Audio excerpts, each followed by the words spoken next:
ఒక్క ఛాన్స్ అండి, ఒకే ఒక ఛాన్స్. Review of Shambhala. ఆది సాయి కుమార్ గారు లాస్ట్ ఛాన్స్గా చేసిన సినిమా ఇది. దీని రిజల్ట్ బట్టే తన కెరీర్ డిసైడ్ చేసుకుంటానని చెప్పేశారు.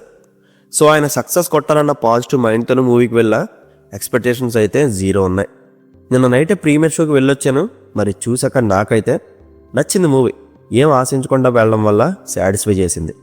సినిమా స్టార్ట్ అవడమే లార్డ్ శివుడికి అంధకాసుడనే రాక్షసుడికి ఆర్టిఫిషియల్ ఇంటెలిజెన్స్తో ఒక వార్ క్రియేట్ చేసి అక్కడ జరిగిన ఇన్సిడెంట్ శంబార్ అనే ప్లేస్కి ఎలా కనెక్ట్ అయింది, అక్కడికి సైంటిస్ట్ విక్రమ్ ఎందుకు వచ్చాడు, ఊర్లో పడ్డ రాయి సంగతి ఏంటి, జరుగుతున్న చావులకి రీజన్ ఏంటి, ఈ మ్యాటర్స్ అన్నీ ఫస్ట్ హాఫ్లో సెటప్ చేసుకోవడానికి వాడుకుంటారు. దీన్ని బిల్డప్ చేయడానికి ఒకదాని తర్వాత ఒకటి సీన్స్ కూడా ఇంట్రెస్టింగ్గానే తీసుకెళ్లారు. కథని ట్రాక్ తప్పించే డీవియేషన్స్ కూడా పెద్దేం లేవు. మధ్యలో హీరోయిన్ ట్రాక్ వచ్చినప్పుడు ఏదో ఫ్లాష్ ఉమెన్ లాగా వస్తుంది వెళ్తుంది ఏంటి సంగతి అనుకున్నా కానీ అన్ఎక్స్పెక్టెడ్గా తన క్యారెక్టర్లో కూడా చిన్న ట్విస్ట్ పెట్టారు. కొత్తగా ఉన్నది. అన్నెసెసరీ లవ్ ట్రాక్తో రుద్దకుండా చాలా మంచి పని చేశారు. అక్కడక్కడ సౌండింగ్ అండ్ విజువల్స్తో జంప్ స్కేర్స్ ఇవ్వడానికి మ్యాక్సిమం ట్రై చేశారు ఇల్లు. కొన్ని ప్లేసెస్లో అది వర్క్ అయింది. మొత్తం ఫస్ట్ హాఫ్ అంతా సస్పెన్స్ పాయింట్స్ని పెట్టుకొని నడిపించేశారు. సర్ప్రైజ్ ఏంటంటే లక్ష్మణ్ మేసాల గారి రోలు.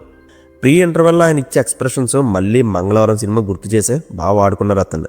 మా థియేటర్లో జనాలు నవ్వారంటే అది ఇంటర్వెల్ ఆయన ఇచ్చే ఎక్స్ప్రెషన్లోనే. నాకైతే compare to second half first half బాగా నచ్చింది. సెకండ్ హాఫ్ ప్రాబ్లం ఏంటంటే స్టోరీ అక్కడక్కడే తిరుగుతుంటుంది. సీన్స్ కూడా కొన్ని రిపిటేటివ్గా అనిపిస్తుంటాయి. సర్ప్రైజులు ట్విస్ట్లు వావ్ అనిపించే ఫ్యాక్టర్స్ పెద్ద లేవు. నైట్ సినిమాటోగ్రఫీ అండ్ స్క్రీన్ ప్లేతో ఒక అటెన్షన్ అయితే బిల్డ్ చేశారు. జరిగే ప్రొసీడింగ్స్ కూడా నెక్స్ట్ ఏం జరుగుతుందో ప్రిడిక్ట్ చేసేలానే ఉంటాయి. బోర్ కొట్టలేదు, అలా అని మరీ ఎంగేజింగ్గా లేవు, ఒక ఫ్లోలో వెళ్ళిపోద్ది. అండ్ శ్రీచరణ్ పాకల గారి మ్యూజిక్ సినిమాకి బిగ్గెస్ట్ అసెట్. కొన్ని సీన్స్ టేకింగ్ నార్మల్గానే ఉంటుంది, కానీ ఆయన మ్యూజిక్ దాన్ని డబుల్ ఎన్హాన్స్ చేస్తుంది. ఇది క్లైమాక్స్ పోర్షన్లో బాగా అబ్జర్వ్ చేయొచ్చు మీరు. ఎండింగ్ ఒక హైలో ఇద్దాం అనుకుంటే అది అంత వర్క్ అవ్వదు. బట్ అక్కడ బ్యాక్గ్రౌండ్ స్కోర్ చాలా ఇంపాక్ట్ ఇచ్చింది. ఈవెన్ ఇంటర్వెల్లో కూడా సేమ్ సిచ్యువేషన్. రైటింగ్ పరంగా సినిమాకి నో కంప్లైంట్స్, కానీ డైరెక్షన్ ఇంకా బాగా చేయొచ్చు అనిపించింది. సరిగ్గా దీనికి ప్రొడక్షన్ వాల్యూస్ పెట్టి ప్రొసీడింగ్స్ అండ్ నెరేటివ్ స్టైలు ఇంకా టైట్గా తీసుకెళ్ళుంటే విరూపాక్ష లెవెల్లో సక్సెస్ అయ్యే స్కోప్ ఇందులో ఉంది. But very honest attempt. వాళ్ళకున్న లిమిట్స్లో మంచి అవుట్పుట్ ఇచ్చారు.